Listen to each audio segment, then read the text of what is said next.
12వ వచనం నుండి 18వ వచనం వరకు చదువుతున్నాం.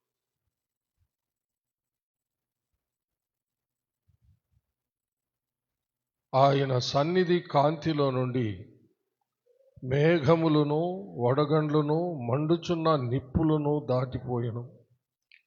యెహోవా ఆకాశమందు గర్జన చేసెను. సర్వోన్నతుడు తన ఉరుము ధ్వని పుట్టించెను. వడగండ్లను మండుచున్న నిప్పులను రాలెను. ఆయన తన బాణములు ప్రయోగించి శత్రువులను చెదరగొట్టెను. మెరుపులో మెండుగా మెరిపించి వారిని ఓడగొట్టెను.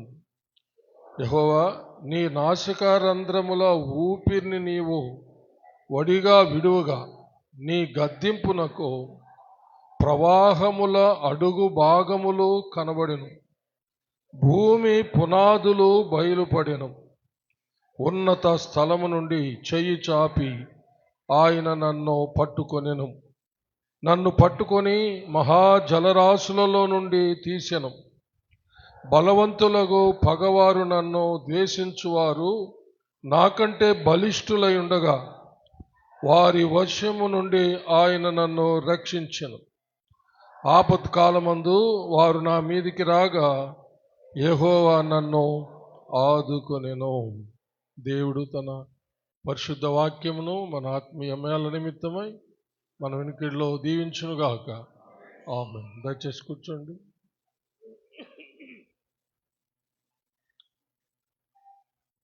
ప్రార్థన చేసుకుందాం. అందరు తలంచి కళ్ళు మూసుకున్నాడు. మహాపరిశుద్ధుడు అయిన మా ప్రియ పరలోకపు తండ్రి, దయగలిగిన మా దేవా యెహోవా, మీకు వందనములు, స్తుతులు, స్తోత్రములు చెల్లిస్తున్నాము. మీ దీనదాసుడునైన నన్ను మీ సిలువ చాటున మరుగు చేసుకుని నాతోనూ మా అందరితోనూ మాట్లాడమని క్రీస్తు పేర వేడుకొంచున్నాము తండ్రి. ఆమేన్. హల్లెలూయా.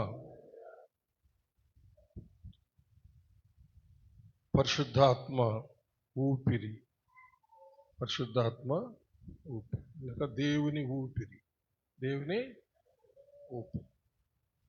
యేసు ప్రభు శిష్యుల మీద ఊదినప్పుడు వాళ్ళు పరిశుద్ధాత్మను పొందుకున్నారు. హల్లెలూయా. ఆయన ఊపిరి ఎంత శక్తివంతమైనదో మనము ధ్యానించాం. ఇంకా కొన్ని సందర్భాల్లో మనం ధ్యానించుకోబోతున్నాం మన యొక్క వాగ్దాన వాక్యాన్ని బట్టి. పోయిన వారం బల్ల కాబట్టి కొంచెం ఈ వాగ్దాన వాక్య సందేశం అట్లా ఆపి బల్లారాధనకు సంబంధమైన ఒక వాక్య భాగాన్ని మీతో పంచుకున్నాను. మరలా దేవుని యొక్క ఊపిరి గురించి అనగా పరిశుద్ధాత్మ అనే గాలి గురించి, శక్తిని గురించి మనము ధ్యానించుకోబోతున్నాం. దేవుడి ఈ సంవత్సరం మనకిచ్చిన వాగ్దానాన్ని మరొకసారి చదువుదామా? హగ్గై గ్రంథము 2వ అధ్యాయము 5వ వచనం చదవండి.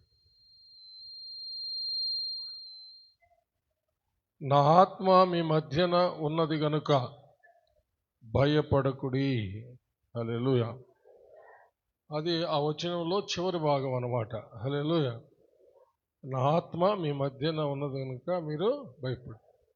కాబట్టి దేవుని ఆత్మ మనతోనూ, మన మధ్య, మనలో, మన పైన ఆవరించి ఉన్నాడనమాట. హల్లెలూయా. కాబట్టి మనము భయపడాల్సిన అవసరమే లేదు. దేవుని పరిశుద్ధాత్మ యొక్క శక్తిని మనము లెక్కించలేము. ఇంత అంతని చెప్పలేము. అనంత శక్తి, అనంత శక్తి. అలాగే పరిశుద్ధాత్మ దేవుని జ్ఞానాన్ని, అలాగే తండ్రి అయిన దేవుని జ్ఞానాన్ని, మన ప్రభు అయిన క్రీస్తు జ్ఞానాన్ని, అలాగే తండ్రి అయిన దేవుని శక్తిని, మన ప్రభు అయిన క్రీస్తు యొక్క శక్తిని కొలవలేమన్నమాట. ఇంత అంతని చెప్పలేము. అనంత జ్ఞానము, అనంత శక్తి అని ఇన్ఫినిటివ్ అన్నమాట. అవి కొలవలేనటువంటివి అన్నమాట. కానీ మనము ఆయా సందర్భాలు బైబిల్లో నుంచి మనం కొంచెము తెలుసుకుంటున్నాం మన కోసం. హల్లెలూయా. మన కోసమే రాయబడ్డాయి. మనము అవి ధ్యానిస్తూ ఆయన శక్తి కొన్ని సందర్భాల్లో మనము ధ్యానించుకుంటూ మనం ధైర్యం తెచ్చుకుంటున్నాం అంతే. హల్లెలూయా.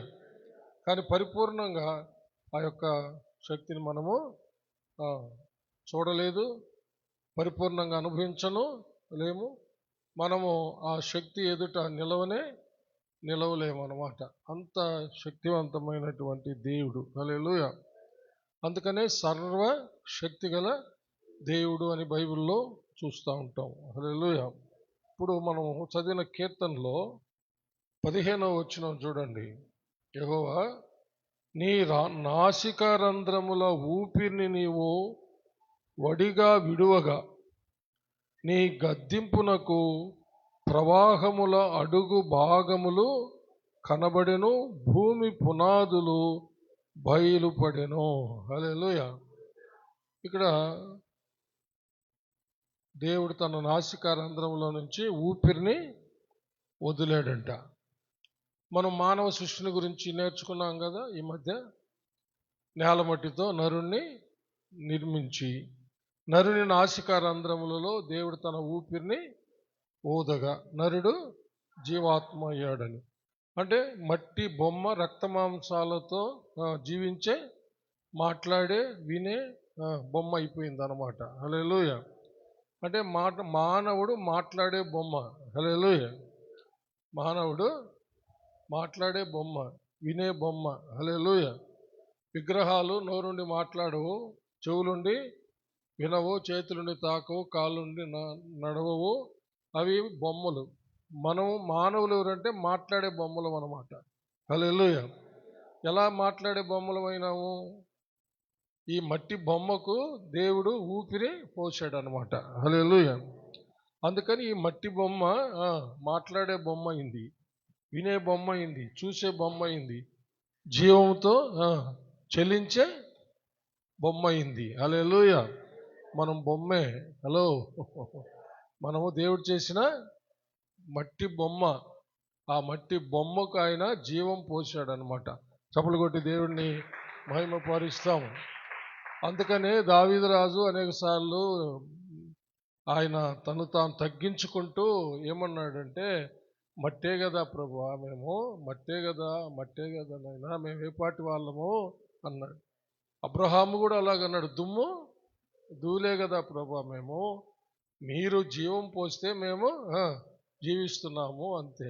ఆ ఊపిరిని రమ్మంటే మేము మరలా జీవం లేని బొమ్మ అయిపోతాము, మట్టిలో కలిసిపోతాము అని గ్రహించిన వాళ్ళు ఎవ్వరు కూడా అతిశయించలేదు, ఎవ్వరు కూడా గర్వించలేదు. ఈ సత్యాన్ని తెలుసుకున్న వాళ్ళు ఎంతగానో ఆ సృష్టికర్త అయిన దేవునికి తమను తాము అప్పగించుకున్నారన్నమాట. కాబట్టి ఆయన శక్తి, ఆయన సామర్థ్యాలని మనం ధ్యానించేటప్పుడు మనం తగ్గిపోవాల. మేము ఎంతటి వాళ్ళం ప్రభు నాయనా, మేము అప్పుడే కనబడి అప్పుడే మాయమైపోయే నీటి బుడగలాంటి ప్రాణం కలిగిన వాళ్ళం ప్రభు. మేమెక్కడనైనా సర్వ శక్తి గల దేవుడు, అనంత శక్తి అనంత జ్ఞానం కలిగిన దేవ, మీ ఎదుట మేము ఏ పాటి వాళ్ళము, దుమ్ము ధూళి వాళ్ళము అని చెప్పి మనల్ని మనం తగ్గించుకునేదే నేర్పిస్తుంది బైబిల్ అంతే. హల్లెలూయా.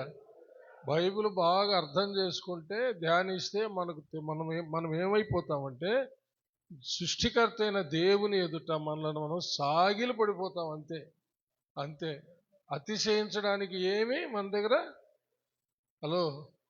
ఏమి లేదు మనం అతిశయించడానికి. అంతా దేవుడే. సృష్టి స్థితి లయ కారకుడు ఆయనే. హల్లెలూయా. చప్పలు కొట్టి దేవుని మహిమపడదాం. Praise lord.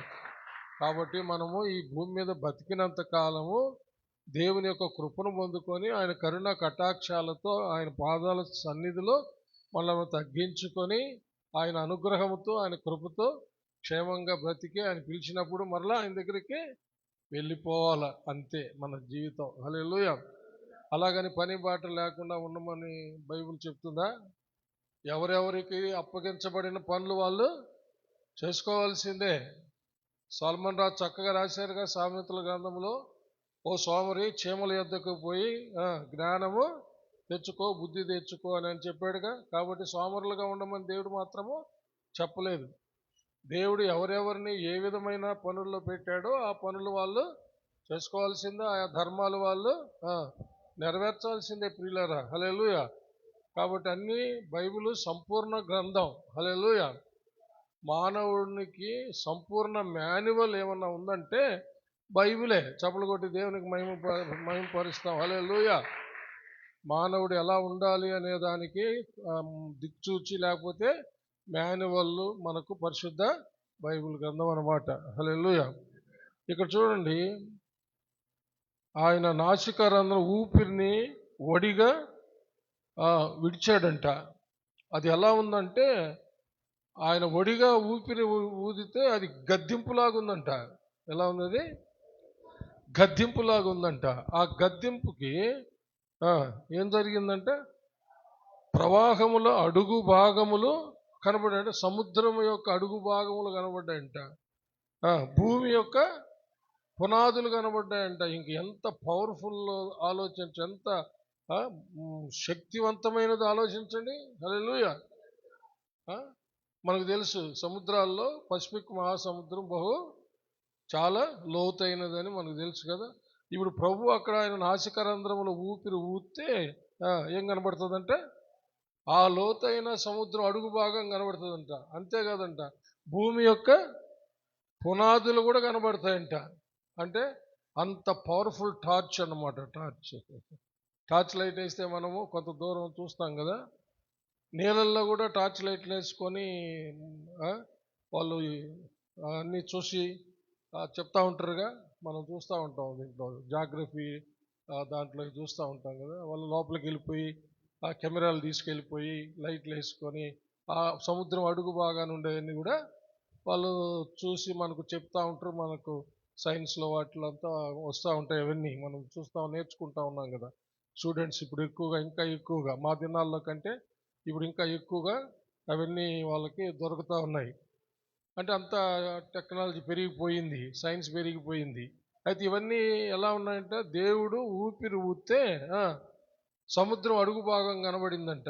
అంత మాత్రం కాదు, భూమికి పునాదులు కనబడుతున్నాయంట. అంత పవర్ఫుల్ లైట్ అన్నమాట ఆయన ఊపిరి. చప్పలు కొట్టి దేవుని మహిమపడతాం. హల్లెలూయా.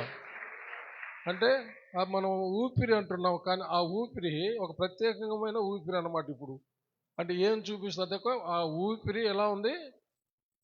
ఒక పవర్ఫుల్ టార్చ్ లాగా ఉందన్నమాట. హల్లెలూయా.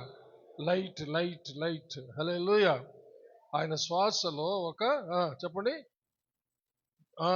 వెలుగు. Very good. హల్లెలూయా. అప్పుడప్పుడు మా జాన్ చెప్తుంటాడు కరెక్ట్గా. అట్లాంటుంటాడు చిన్న, అంటే మొదటి నుంచి ఉన్నాడు కాబట్టి మాతోనే. హల్లెలూయా. కరెక్ట్గా చెప్తాడు ఆన్సర్. ఆయన ఊపిరి ఏముంది? ఎలా ఉంది? లైట్ ఉంది. చప్పలు కొట్టి దేని మంచి ప్రైజ్ గాడ్. హల్లెలూయా. ఆయనే లోకానికి వెలుగు, ఆయన ఊపిరి వెలుగు. హల్లెలూయా. దేవునికి మహిమ కలుగును గాక. అంత అంటే ఆయన యొక్క ఆ ఊపిరి వదిలితే సముద్రం యొక్క అడుగు అంటే ఏం ధ్యానిస్తున్నాము? అలాంటి ఆత్మదేవుడు మనతో ఉన్నాడు. హల్లెలూయా. అలాంటి ఆత్మదేవుడు మనతో ఉన్నాడు. భయపడాల్సిన అక్కర్లేదనే దానికి నేను నేర్చుకుంటున్నాం అంతే. హలో, చప్పలు కొట్టి దేవుని మహిమ పెడదాం. Praise the lord. భూమికి పునాదులు ఎక్కడున్నాయి? ఇప్పుడు ఎవరైనా కనుక్కున్నారా? భూమికి ఆకాశంలో అది వేలాడుతూ ఉంది కదా. భూమి మనకు సోషల్ స్టడీస్లో మనం తెలుసుకున్నాం కదా. భూమి గోళాకారంగా ఉంది, ఆకాశంలో అది వేలాడుతూ ఉంది అని గెలీలియో దూరదర్శన్ ద్వారా ఆ సైంటిస్ట్ కనుక్కోకముందు యోబు గంధకథ రాశాడనమాట. ఈ యొక్క శూన్యములు అది వేలాడుతూ ఉందంట. చప్పలు కొట్టి దేవుని మహిమపడతాను. అంటే బైబిల్లో ముందుగానే అవన్నీ చెప్పబడ్డాయి. భూమికి పునాది వేసింది ఎవరు? దేవుడు. హల్లెలూయా. కాబట్టి భూమికి పునాదులు ఇప్పుడు ఎవరైనా ఎక్కడున్నాయని ఎవరైనా కనుక్కున్నారా? హలో, ఒక క్రిస్టియన్ సైంటిస్ట్ అంటే భూమి తన కక్షలోనే తిరుగుతూ ఉంది కదా, దాని గురించి ఏం చెప్తామని ఒకరు ప్రశ్న వేశారంట. సూర్యుని చుట్టూ తన చుట్టూ తాను తిరుగుతూ సూర్యుని చుట్టూ తిరుగుతూ ఉంది కదా, ఏం చెప్తారు దాని గురించి అని అంటే, దేవుడు ఆ కక్షలో పెట్టాడు, ఆ కక్షలో నుంచి బయటికి రావద్దన్నాడు కాబట్టి సరిపోయింది. ఆ కక్షలో నుంచి దాటి కొంచెం సూర్యునికి దగ్గర అయిపోయినా ప్రమాదమే, కొంచెం దూరం అయిపోయినా ప్రమాదమే. దేవుణ్ణి ఎలా వర్ణించాలన్నాడంట ఆ క్రిస్టియన్ సైంటిస్టు. చప్పలు కూడా దేవుని మహిమ పెడదాం. ఏమన్నాడు ఆ క్రిస్టియన్ సైంటిస్ట్? ఏమన్నాడు? క్రైస్తవ శాస్త్రవేత్త ఏమన్నాడు? ఎంత గొప్ప దేవుడు అండి, సూర్యుని చుట్టూ పెట్టాడు.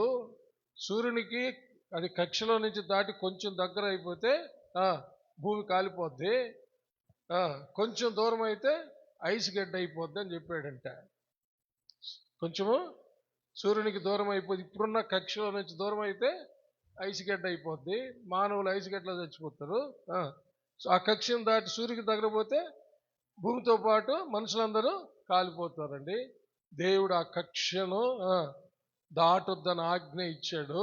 హల్లెలూయా. ఆ కక్షలోనే అది ఇప్పటికి కూడా తిరుగుతుందని చెప్పాడంట. చప్పలు కొట్టి దేవుడిని మహిమ పెడదాం. హల్లెలూయా. దేవుడు అనంత శక్తి కలిగిన దేవుడు, అనంత జ్ఞానం కలిగిన దేవుడు, ఈ సమస్త విశ్వాన్ని సృష్టించిన దేవుడు, నిన్ను నన్ను సృష్టించిన దేవుడు. ఆయన మనతో ఉన్నాడంట, మనలో ఉన్నాడంట, మన పైన ఆవరించి ఉన్నాడంట. ఇక మనం ఎందుకు భయపడాలి? ఇవి నమ్మని వాళ్ళు భయపడి కూర్చుంటారు అంతే కదా. హల్లెలూయా. మనం దేవుని దగ్గరికి వెళ్ళలేని స్థితిలో దేవుడు ఉన్నాడు అనమాట. అంటే మనం ఆయన దగ్గరికి వెళ్ళలేము, వెళితే మనం కాలిపోతాం అనమాట. అంత మహిమలో ఉన్నాడు దేవుడు. మన మధ్యలోకి వచ్చినా మనం దేవుని దగ్గరకు పోయినా కూడా మనము కాలిపోతాం. కానీ దేవుడు ఏం చేశాడు? మనల్ని ప్రేమించి మన మధ్య ఉండే ఏర్పాటు చేసుకొని వచ్చాడు. హల్లెలూయా. ఆ ఏర్పాటే యేసుక్రీస్తు. హల్లెలూయా. చప్పలు కొట్టి దేవుని మహిమ పెడదాం. ఆ ఏర్పాటే దేవుని కుమారుడైన యేసుక్రీస్తు. అంటే మానవుల మధ్యలో ఎలా ఉండాలి ఆయన అనుకుంటే, మానవుడిలాగా ఉంటేనే మానవుల మధ్యలో ఉండగలడు. కాబట్టి మానవ రూపం ధరించుకొని వచ్చాడు అనమాట. చప్పలు కొట్టి అంటే మానవుడు సమీపించరాని తేజస్సులో, మానవుడు సమీపించలేని మహిమలో ఉన్నటువంటి ఆ దేవుడు మనల్ని ప్రేమించి మన మధ్య ఉండడానికి, మన మధ్యనే ఉండి మనల్ని రక్షించడానికి మన మధ్య ఉండే ఏర్పాటు చేసుకొని వచ్చాడంటే, మన మధ్య ఉండే ఏర్పాటు ఏంటంటే, ఒక కుక్కలాగనో, నక్కలాగనో, పందిలాగనో, లేక సింహంలాగనో, ఎలుగుబంటిలాగనో, పాములాగనో, లేకపోతే ఏనుగులాగనో రాలా. మనుషుల మధ్యలో ఉండాలనుకున్న దేవుడు మనిషిలాగానే వచ్చాడు. చప్పలు కొట్టి దేని మహిమ పెడదాం. జంతువుల మధ్యలో ఉండాలనుకుంటే జంతువులాగా వచ్చిందేమో, పాముల మధ్యలో ఉండాలంటే పాములాగా వచ్చి ఉండాలి కదా. లేకపోతే ఇంకా ఏనుగుల మధ్యలో ఉండాలంటే ఏనుగులాగా వచ్చి ఉండాలి. అందుకని వాళ్ళు వాటి మధ్యలో ఉంటాడనమాట. కానీ మానవుడు సృష్టించబడిందే దేవుని పోలిక, దేవుని స్వరూపం. కాబట్టి ఆయన ఆత్మస్వరూపి, శరీర స్వరూపంతో మనం సృష్టించాడు అనమాట. హల్లెలూయా. ఆఖరికి మన మధ్య ఉండాలని, మనం ప్రేమించి మనం రక్షించాలని మన మధ్య ఉండేటటువంటి ఏర్పాటు మానవ శరీరం. అందుకని మానవ శరీరంతో ధరించుకొని వచ్చాడు.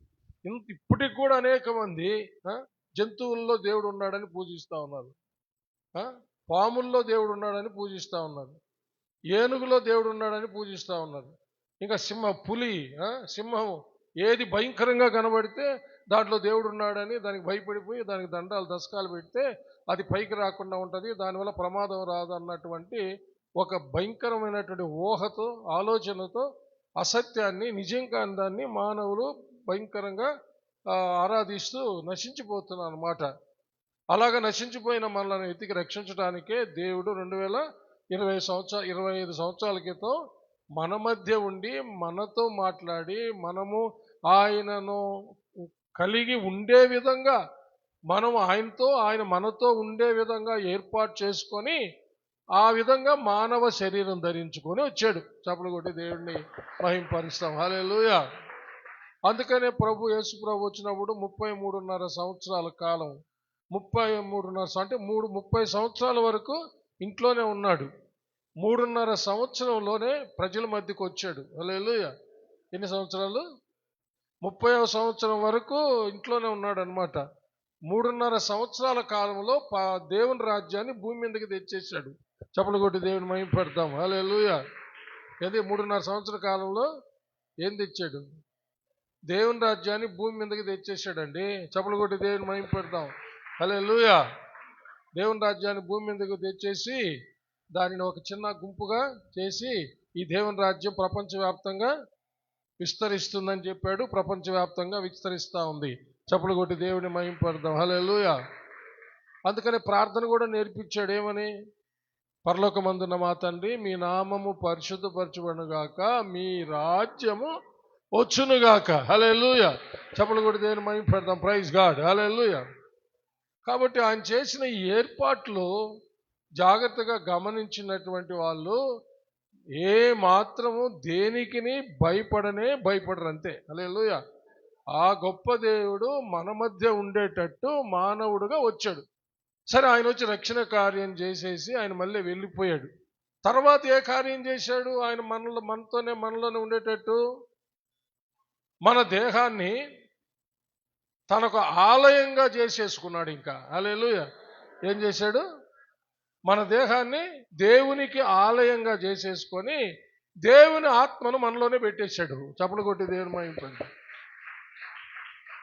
ఇప్పుడు దేవుని ఆత్మ అన్నాడు, పరిశుద్ధాత్మ అన్నాడు, మనలో ఉన్నాడు. చప్పలు కొట్టి దేవుని మహిమ పెడతాం. హల్లెలూయా.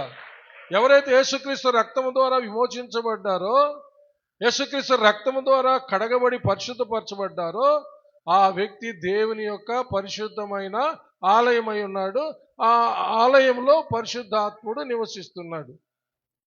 అంటే ఊపిరితే సముద్రం అడుగు కనబడుతుంది, భూమి పునాదులు కనబడుతుంది.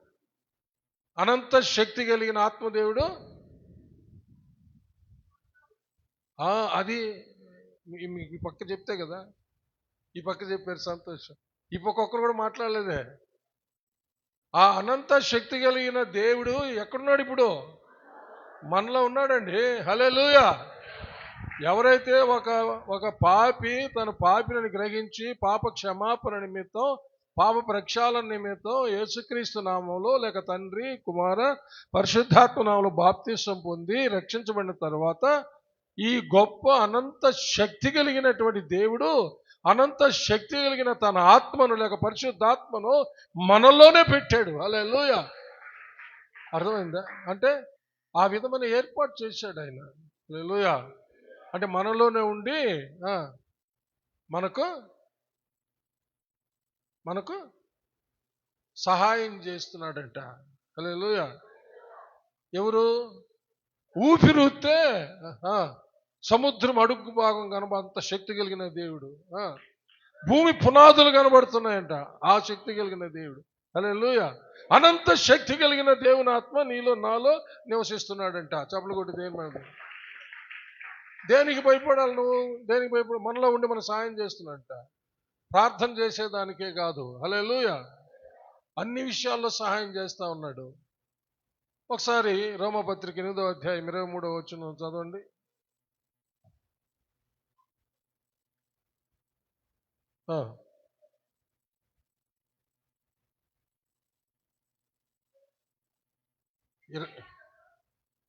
చదవమ్మా.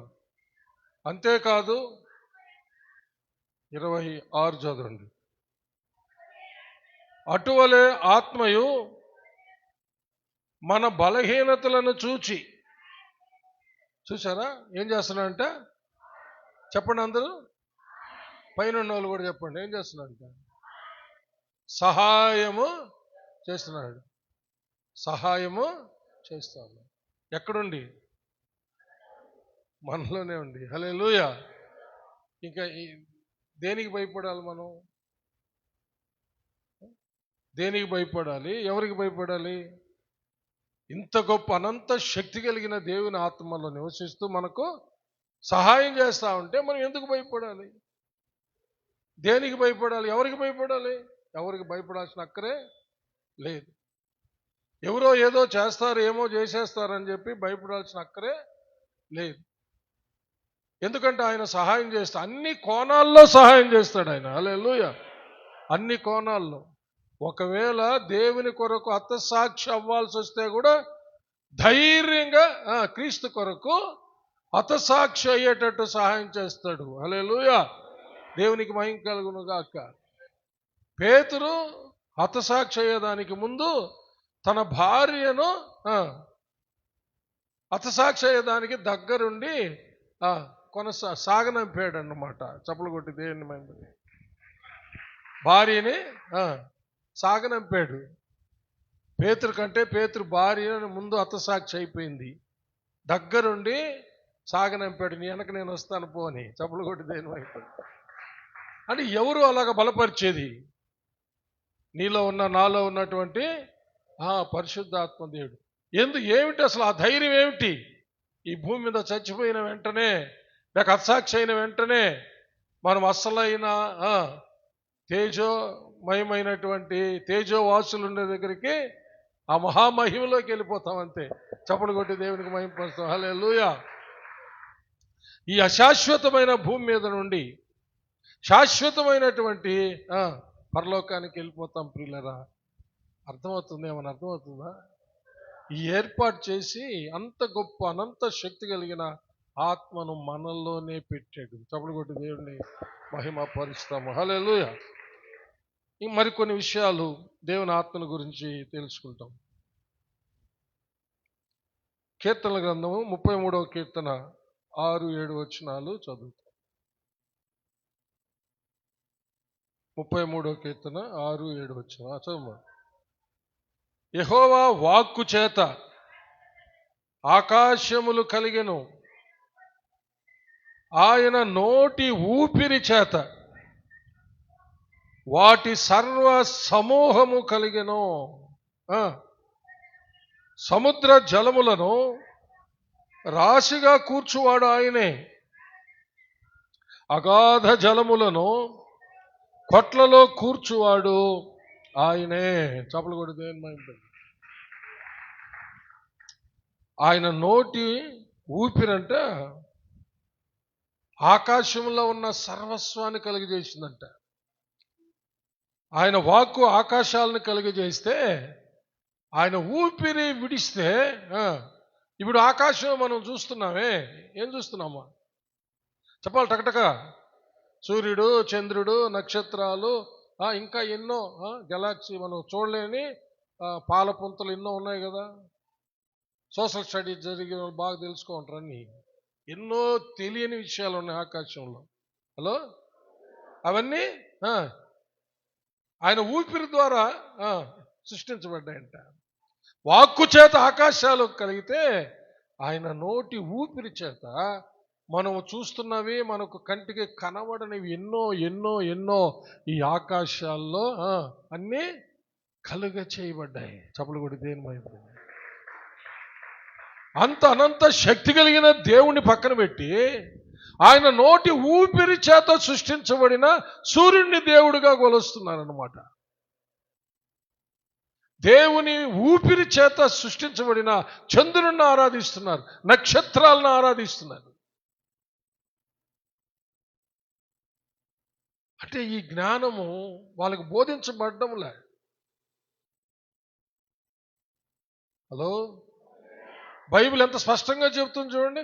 ఆయన వాక్కు చేత ఆకాశములు కలిగాయి, ఆయన నోటి ఊపిరి చేత సమస్తము కలిగేంత. హల్లెలూయా.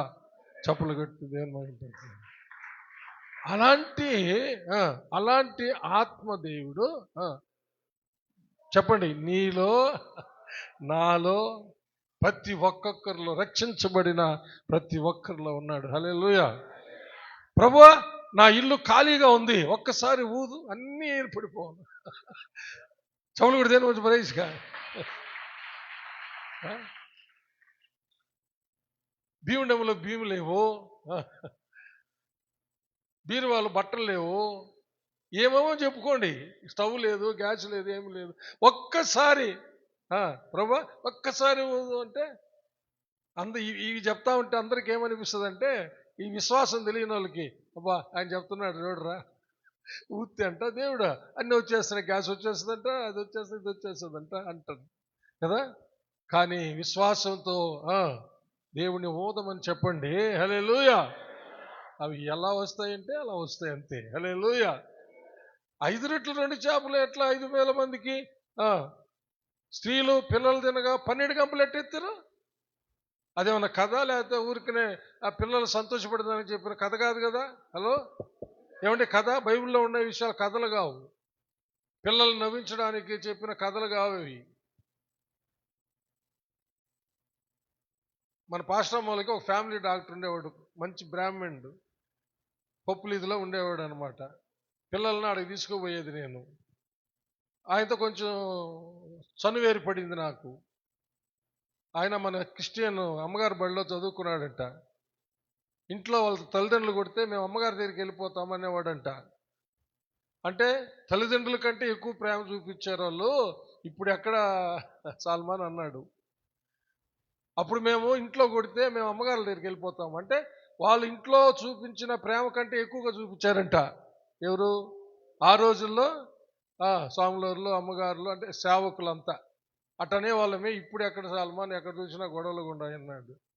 ఒక సందర్భంలో విషయం చెప్తూ, బైబిల్లో కొన్ని కథలు ఉన్నాయి కదా అంటే, ఆ కథ ఎందుకు చెప్పాడంటే, ఏస్ ఆఫ్ ఫేబుల్స్ అని ఒక చిన్న కథల పుస్తకం ఉందా, నీతి కథలు ఉన్నాయి. వాటిని గురించి చెప్తూ బైబిల్లో కూడా కొన్ని కథలు ఉన్నాయి కదా సల్మాన్, పిల్లల్ని సంతోషపెట్టడానికి అన్నాడు. అంటే ఏమన్నాడంటే, 5 రెట్లు 2 చేపలు 5,000 మంది పురుషులు పిల్లల స్త్రీలు పిల్లలు తినగా 12 గంపలు ఎత్తారు కదా కథ అన్నాడు ఆయన. ఆయన నమ్మలేదండి. ఏమన్నాడు ఆయన? ఆయన కథ, పిల్లల్ని సంతోషపెట్టడానికి చెప్పిన కథ అన్నాడు, కానీ అది దేవుడు చేసిన ఒక అద్భుతమని ఆయన చెప్పలే. కానీ ఆయనతో నేను వాదించలా, నేను గమ్ముగుండి అంతే. ఎందుకంటే వాళ్ళు చాలా పెద్దవాళ్ళు అనమాట. అంటే సందీప్, శైలజ, సంపత్ చిన్న పిల్లలు. అప్పుడు వాళ్ళని ఎత్తుకోబోతా ఉన్నాడికి. అప్పుడు కూడా నేను అంటే ధైర్యం చేసి వాళ్ళతో ఎందుకులే మన పని చూసుకొని వచ్చేస్తాం అన్నటువంటి ఆలోచనతో ఉండేవాడిని.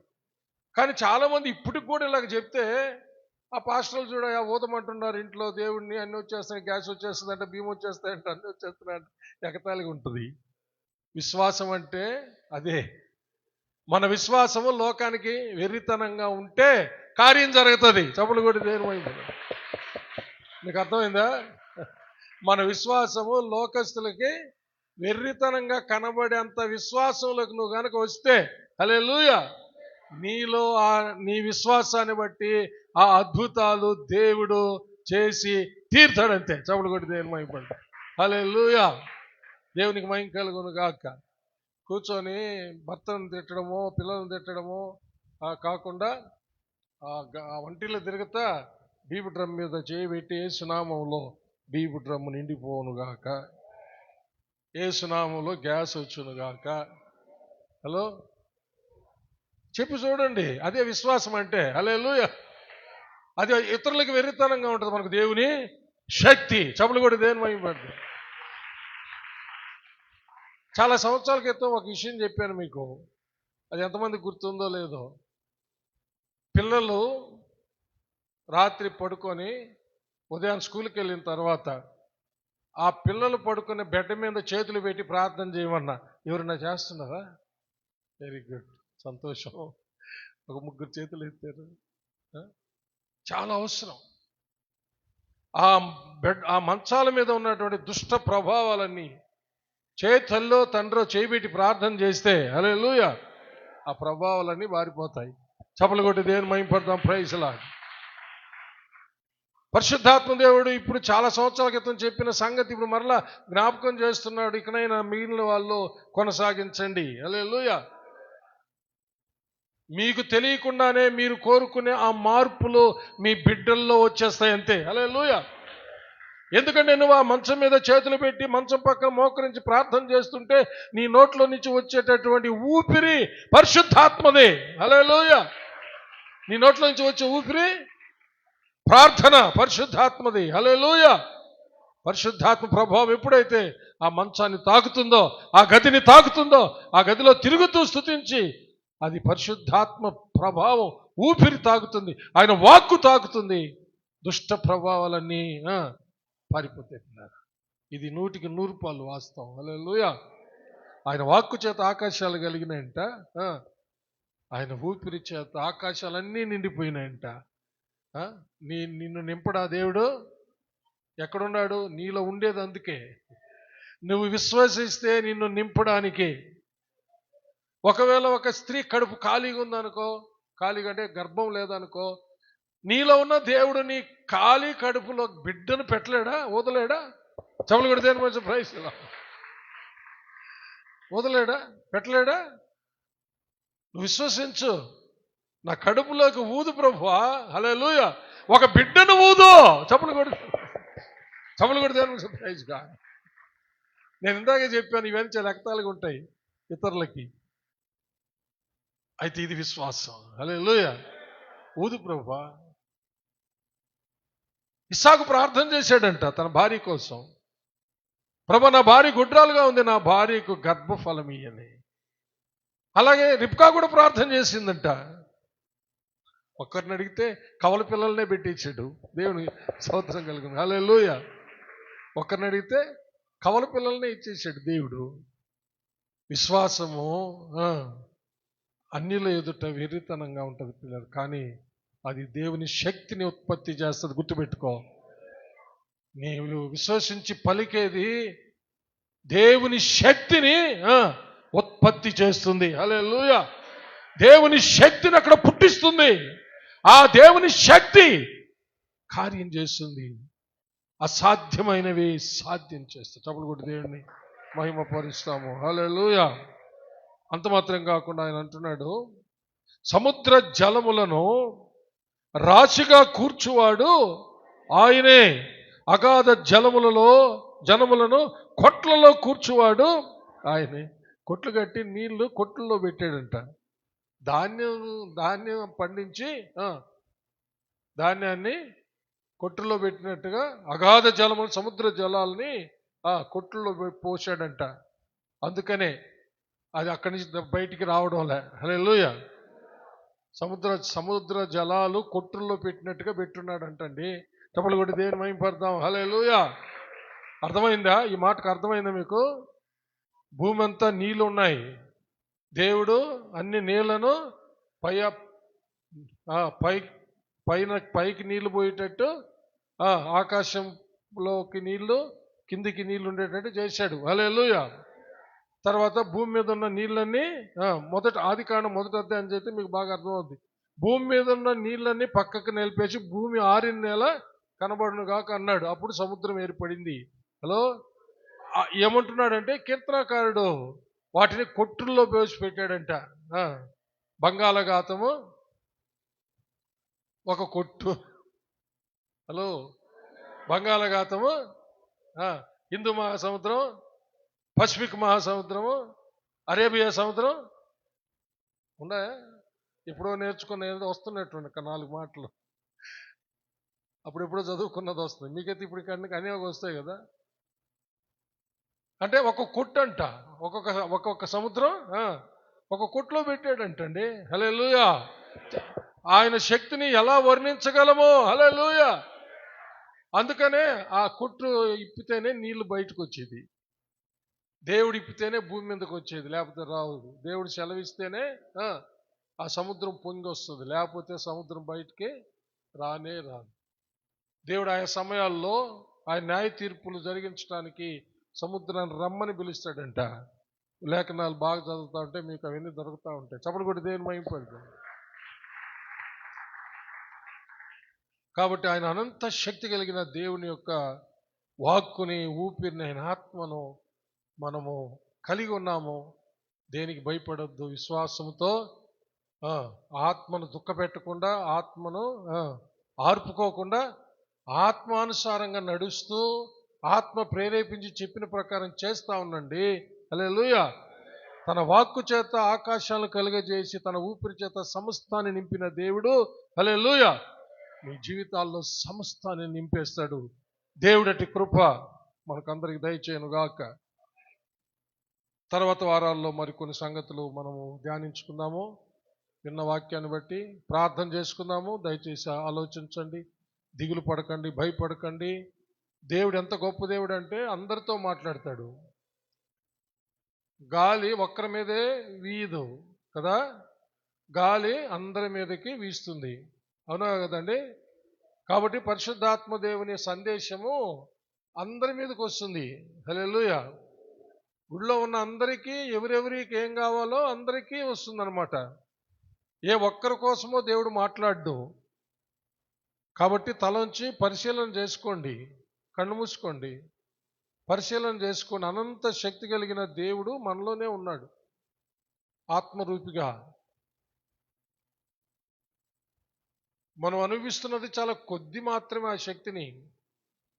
అనంత శక్తిని మనం భరించలేము. కానీ మన సహాయం కొరకు, మన ప్రయోజనం కొరకు మనలో ఉండే ఏర్పాటే దేవుడు చేసి మనం ఎంతవరకు అయితే భరించగలమో, ఎంతవరకు ఆయన కలిగి ఉండగలమో ఆ ఏర్పాటు చేసి మన ప్రయోజనం కొరకు, మన సహాయం కొరకు ఆయన మనలోనే పెట్టి మనకు సర్వ సమృద్ధిని ఆయన అనుగ్రహిస్తూ ఉన్నాడు.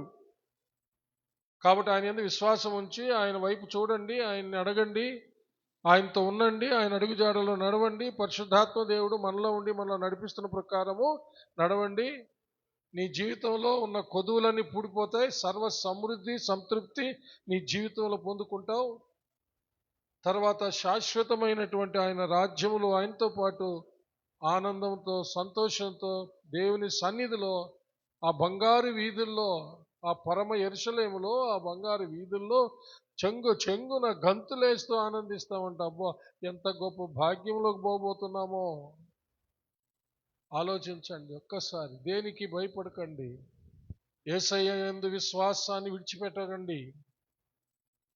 ఆయనే సర్వస్వము, ఆయనే సర్వస్వం. ఆయన్ని కలిగి ఉండండి, ఆయన్ని చదవండి, ఆయన్ని వెతకండి, ఆయన్ని ధ్యానించండి, ఆయన్ని ఆరాధించండి, ఆయన్ని సేవించండి. ఆయనతో ఎంత దగ్గరగాను గడపాలో అంత దగ్గరగా గడపడానికి ఆయనను నీలోనే తెచ్చి పెట్టాడు. నువ్వు ఆడుకో వెళ్ళాల్సిన అక్కర్లేదు. నీలోనే ఉన్నాడు దేవుడు ఆత్మరూపిగా. నీలో ఉన్న దేవునితో నిరంతరము సహవాసం చేయి చాలు. నీ బ్రతుకు ధన్యమైపోద్ది. నువ్వు నమ్మితే నీ ఇల్లు ధన్యమైపోద్ది. నువ్వు నమ్మితే రక్షణ లేని నీ యొక్క అపజల్యాల్లో అన్నదమ్ముల వాళ్ళ కుటుంబాలు రక్షించబడిపోతాయి. ప్రార్థన చేసుకుందాం. విన్న వాక్యాన్ని బట్టి ప్రార్థన చేసుకుందాం. అలాగే అందరూ తలలోంచి కళ్ళు మూసుకొని ప్రార్థన చేస్తూ ఉండండి. Hallelujah, hallelujah. Thank you Jesus, thank you Jesus. మహాపరిశుద్ధుడు అయిన మా ప్రియ పరలోకపు తండ్రి, దయగలిగిన మా దేవా, మీకు వందనములు, స్తోత్రములు. తండ్రి అయిన దేవా, కుమారుడైన దేవా, పరిశుద్ధాత్మ దేవా, మా పట్ల ఎంత ప్రేమ కలిగి అనంత శక్తి కలిగినటువంటి దేవా, అనంత శక్తి కలిగిన దేవుని కుమారుడా మా ప్రభువైన యేసయ్య, అనంత శక్తి కలిగిన పరిశుద్ధాత్మ దేవా, త్రియేక దేవా, మాలో ఉండే మాకు సహాయం చేసి ఏర్పాటు చేసినందుకు, ఒక రక్షణ ప్రణాళిక ప్రకారం ఈ లోకానికి వచ్చి మమ్మల్ని రక్షించిన మా ప్రభువా, మమ్మల్ని రక్షించి మమ్మల్ని మీ ఆత్మకు ఆలయంగా చేసి మీ ఆత్మను మాలోనే ఉంచి మాకు సహాయం చేస్తూ మమ్మల్ని సర్వ సత్యములోకి నడిపిస్తూ నిత్య జీవానికి నడిపించే ఏర్పాటు చేసిన తండ్రి, మీ వాక్కు చేత ఆకాశములను కలుగజేసి మీ నోటి ఊపిరి చేత అందులో సమస్తాన్ని నింపిన మా ప్రభువా, మీ వాక్కు చేత మమ్మల్ని రక్షించావు. మీ ఆత్మ ద్వారా సర్వ సమృద్ధిని నింపుతూ ఉన్నందుకు స్తోత్రములు ప్రభువా. హల్లెలూయా రబబబ శక్కర. ఆయన మేము నమ్ముచున్నాము నా ప్రభువా. మా పక్షాన మీరు లేస్తారు, మా పక్షాన ఊదుతారు ప్రభువా. అన్నీ పొందుకుంటాం మేము. మాకు ఏది కొదువు ఉండదు నాయన. నాయన అన్నిలకు ఎరితనంగా ఉంటుంది, కానీ మీ బిడ్డలమైన మాకు మీ శక్తి అయ్యున్నది. ఆ శక్తి క్రియ చేస్తుంది. నమ్ముచున్నాం ప్రభువా. ఎవరెవరితో ఏమైతే మీరు మాట్లాడి ఉన్నారో ఆ మాటలు వారి జీవితంలో క్రియ చేయడానికి, కార్యము నెరవేర్చడానికి, నాయన ఫలము పొందడానికి మీ కృప దయచేయమని ప్రార్థిస్తున్నాం. ఏది ఎంటీగా ఉందో, ఖాళీగా ఉందో నాయన ఆ ఖాళీ నిండిపోయేటట్టుగా మీ ఊపిరిని ఊదమని ప్రార్థిస్తున్నాను. ఓ రబాబాబాబాబాబా శక్కర్. ఆయన ఆ యొక్క ఖాళీ నిండిపోనుగా యేసునామములో. ఆయన మీరు నింపే దేవుడు ప్రభువా. నింపునైనా, నింపునైనా, నింపునైనా. నీ బిడ్డలు ఏదైతే నాయన ఎలితి కలిగి ఖాళీ కలిగి వేదన పడుతున్నారో ఇప్పుడే యేసు నామములో అవి నిండునుగా కానీ నాయన ప్రార్థిస్తున్నాను తండ్రి. నాయన మీ ఆత్మ ద్వారా ఊది నింపమని మనవి చేస్తున్నాను. ప్రతి ఒక్కరిని జ్ఞాపకం చేసుకోండి ప్రభు. యేసయ్య నామం ద్వారా అతి వినయంగా బతిమాలి వేడుకొంచున్నాము పరమ తండ్రి, ఆమేన్. నా ప్రాణమా యెహోవాను సన్నతించుము, నా అంతరంగముననున్న సమస్తమా ఆయన పరిశుద్ధ నామమును సన్నతించుము. నా ప్రాణమా యెహోవాను సన్నతించుము, ఆయన చేసిన ఉపకారములలో దేనిని మరువకము. ఆమేన్. మన పరమ తండ్రి అయిన దేవుని ప్రేమ, కుమారుడైన యేసుక్రీస్తు ప్రభుల వారి యొక్క కృప, పరిశుద్ధాత్మ దేవుని అన్యోన్య సహవాసము, సన్నిధి, కాపుదల, భద్రత, నడిపింపు ఇప్పుడు ఎల్లప్పుడు సదాకాలము మీకు అందరికను, మీ బిడ్డలకు, మీ బిడ్డల బిడ్డలకు, మీరు కలిగి ఉన్న సమస్తానికి తోడై దీవించి ఆశీర్వదించి కాచి కాపాడునుగాక. Amen, amen, amen. May God bless you all. యేసయ్య నామంలో అందరికీ వందనాలు. ఒకరొకరు సమాధానం తెలుపుకొని